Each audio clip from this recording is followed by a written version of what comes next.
রক্ত জীবন ধারণের অন্যতম প্রধান উপকরণ। কখনো কখনো জীবন বাঁচাতে বাড়তি রক্তেরও প্রয়োজন হয়, কিন্তু শর্ত আছে। শর্ত হলো জীবন বাঁচাতে হলে রক্তকে রক্তই হতে হবে। তবে তালাশ টিমের এবারের অনুসন্ধানে এটা বেরিয়ে এসেছে যে সব রক্তই রক্ত নয়, ভেজাল রক্তও আছে। যেসব রক্ত ভয়াবহ সব রোগ জীবাণুর ধারক এবং বাহক। আমাদের অনুসন্ধানের এক পর্যায়ে এটাও বেরিয়ে এসেছে যে ব্যবসার জন্য পরিমাণ বাড়াতে রক্তের সাথে লবণ পানীয় মেশানো হয়।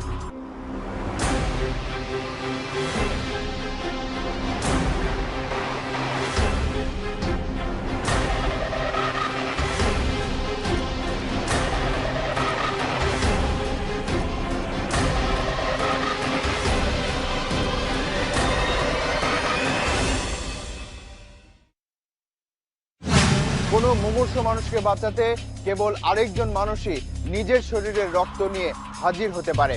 তবে শর্ত আছে, রক্তের গ্রুপ মিলতে হবে, ক্রস ম্যাচ করতে হবে। একজন সুস্বাস্থ্যের অধিকারী ব্যক্তিও বছরে 3 বারের বেশি রক্ত দিতে পারেন না। এত সব নিয়ম কানুন মানার পরও কেউ যদি 200 বার রক্ত দিতে চান তবে তার 66 বছর লাগবে। কিন্তু অনুসন্ধানে নেমে আমরা এমন এক ব্যক্তিকে পেয়েছি যে কিনা নিজেই দাবি করছে যে সে 200 বারের বেশি রক্ত দিয়েছে। আর তার বয়স কত তা আপনারা নিজেরা সরাসরি দেখেই অনুমান করে নিন।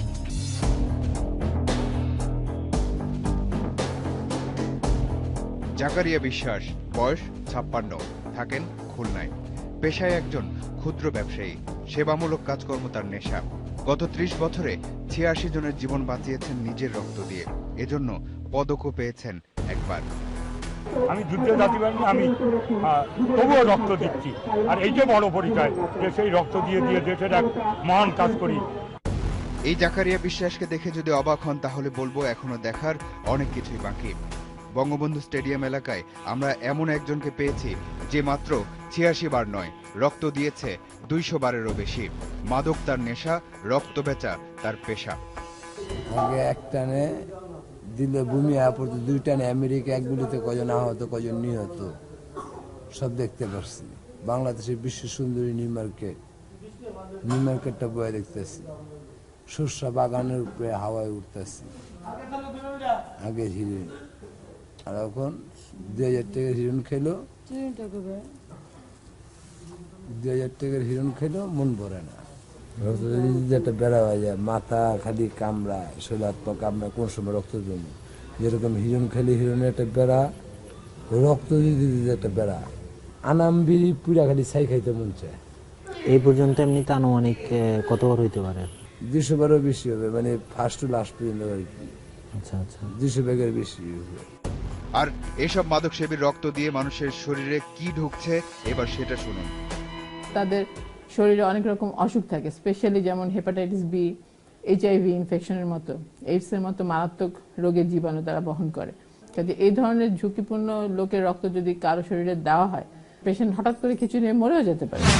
আমরা ভেবেছিলাম এবারের পর্বের বিষয় হতে পারে রক্ত বাণিজ্য, কিন্তু এই চিকিৎসকের কথা শুনে মনে হচ্ছে এর নাম মৃত্যু বাণিজ্য হতে পারে। রক্ত তো আপনি কেনেন নিজেকে অথবা আপনার প্রিয়জনকে বাঁচানোর জন্য, কিন্তু তার মধ্যে যে আবার মৃত্যু লুকিয়ে থাকে সেটা কি কল্পনা করতে পারেন? ঢাকা মেডিকেল কলেজ হাসপাতাল দেশের সবচেয়ে বড় এই সরকারি হাসপাতালের আশপাশ এলাকা, কেন্দ্রীয় শহীদ মিনার, জানখার পুল, আনন্দবাজারের ফুটপাত আর মোড়গুলো দখল করে আছে মাদক সেবীরা। একই চিত্র রাজধানীর আরো কয়েকটি সরকারি হাসপাতালের আশপাশ এলাকায়। এর মধ্যে শহীদ সোহরাওয়ার্দী মেডিকেল কলেজ হাসপাতাল ও পঙ্গু হাসপাতাল উল্লেখযোগ্য।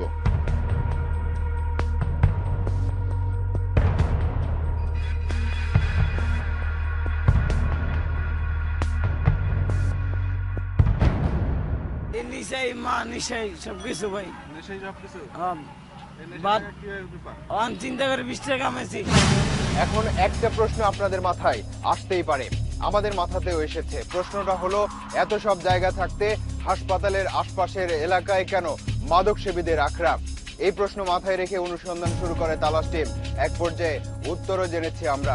খুব সহজ ভাষায় বললে, হাসপাতালের আশপাশের এলাকা মাদক সেবীদের নেশার টাকা সংগ্রহের একটি ভালো জায়গা।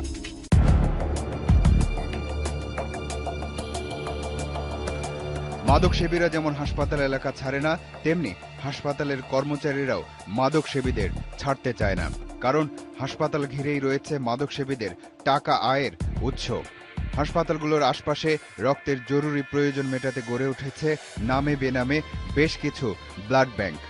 কেউ সেখানে যায় জীবন বাঁচানোর জন্য রক্ত কিনতে, আর কেউ যায় সেই রক্ত বেচতে নেশার টাকা সংগ্রহের জন্য। একটু আগে যে 200 বারেরও বেশি বার রক্ত দেয়া মাদকাসক্ত ব্যক্তিটিকে দেখেছেন, এবার তাকে অনুসরণ করব আমরা। রাজধানীর কলাবাগান এলাকা, ক্রস ম্যাচ ব্লাড ব্যাংক। হয়তো নেশার টাকা সংগ্রহ করতে এর ভেতরে ঢুকেছে সে। ঘটনা জানতে সেখানে তালাশ টিম। যে লোক ভেতরে ঢুকেছে তাকে খুঁজে পাওয়া যাচ্ছে না।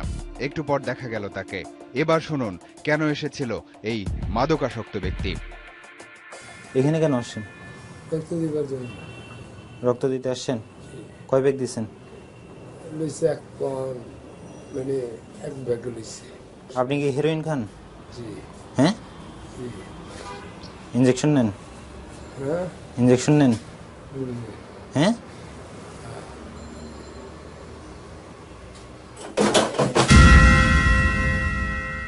এবার তাহলে ভেবে দেখুন, এমন ব্যক্তির রক্ত যার শরীরে ঢুকবে তার কি অবস্থা হতে পারে। কিন্তু এই ব্লাড ব্যাংকের মালিক বেপরোয়া। স্যালাইন নিয়ে মিলাই যে ও আমার শিষ্য, কারণ আমার বাড়ির লোক। ও আমি বাড়িতে গেলে ওর বউ পাও ধরতো, হাত ধরতো। এখন সে আমার উপর টেকাইয়া, মানে যাই হোক, সেই কাজটাই করে এখন বর্তমানে। এগুলো সব আপনার শিষ্য?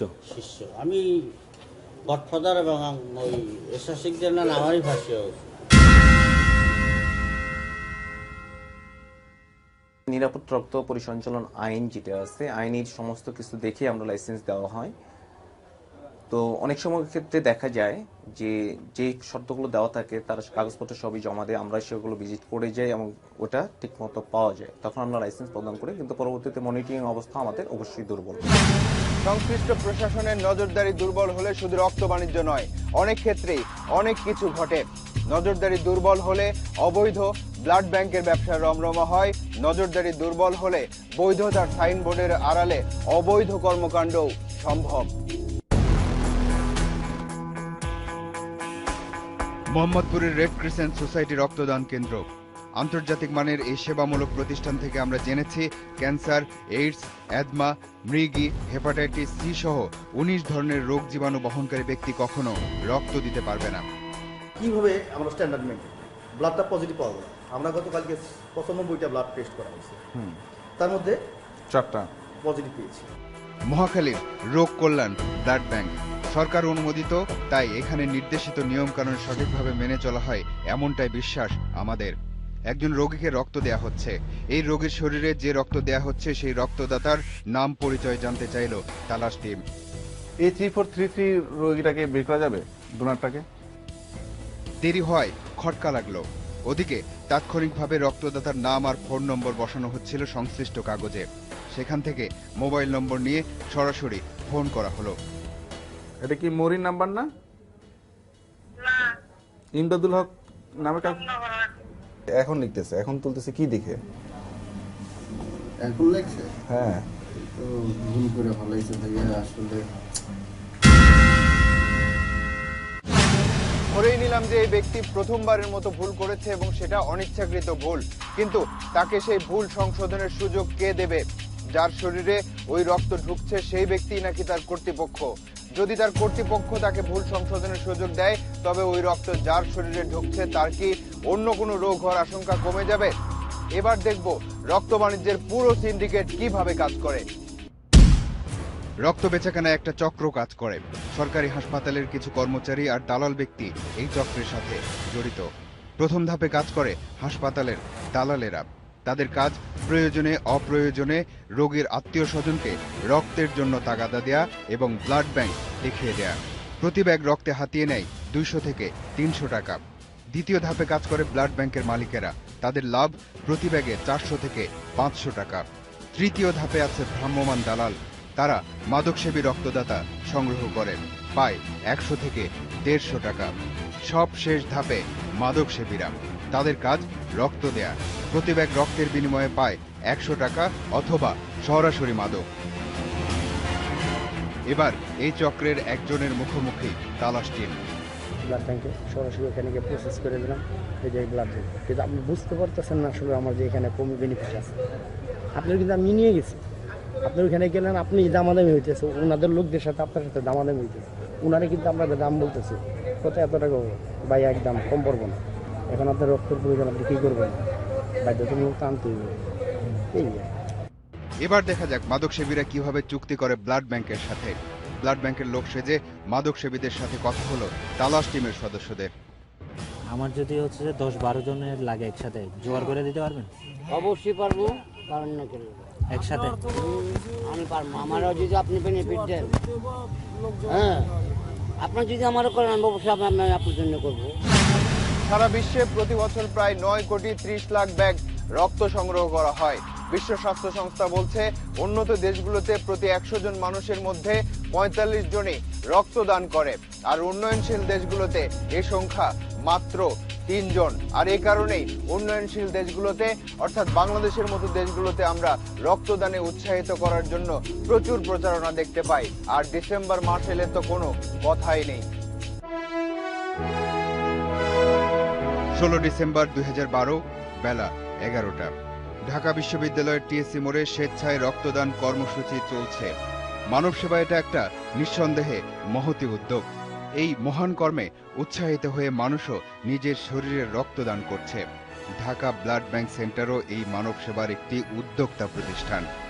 পহেলা বৈশাখ, 26শে মার্চ, এই সমস্ত দিনগুলোতে আমরা স্বেচ্ছায় রক্তদান কর্মসূচি পালন করি এবং আমরা যে রক্তগুলো পাই, এই সংগৃহীত রক্তগুলো আমরা বিনামূল্যে অসহায় রোগীদের মাঝে বিতরণ করি। মনে রাখুন এই কর্মকর্তার কথা, এটা শুধু লোক ভোলানো কথার কথা কিনা আমরা সেটা দেখব। রাত 11টা।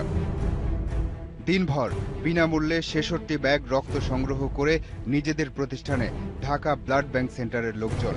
পেছন পেছন তালাশ টিম। এই রক্তগুলো নিশ্চয়ই কোনো মুমূর্ষ ব্যক্তির জীবন বাঁচাবে।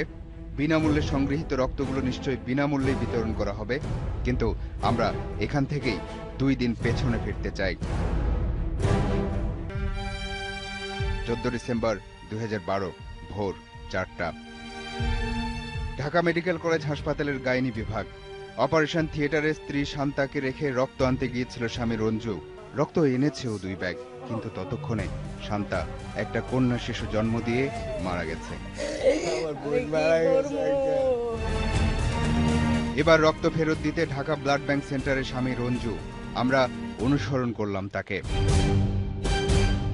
রক্তই থাকলো, মাঝখান থেকে 1,500 টাকা লাভ করে নিল ঢাকা ব্লাড ব্যাংক সেন্টার। আমার থেকে রক্ত দাম রাখছে 2500 টাকা। তাই আমি রক্ত নিয়ে আস্তে আস্তে আমার স্ত্রী মারা গেছে, তো এই রক্ত ফেরত দিতে গেছে, এখন দিছে আমাকে মাত্র 1000 টাকা। এরাই মানব সেবার কথা বলে বিনামূল্যে ব্যাগের পর ব্যাগ রক্ত নিয়ে নেয় মানুষের শরীর থেকে।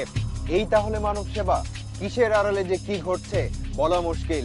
কোনটা মুখ আর কোনটা মুখোশ সেটাও বলা মুশকিল। 4 মিনিট পরে ফিরছি।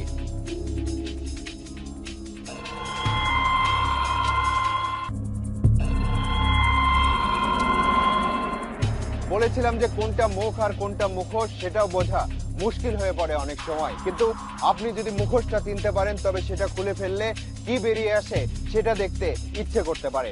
আমাদেরও করেছে।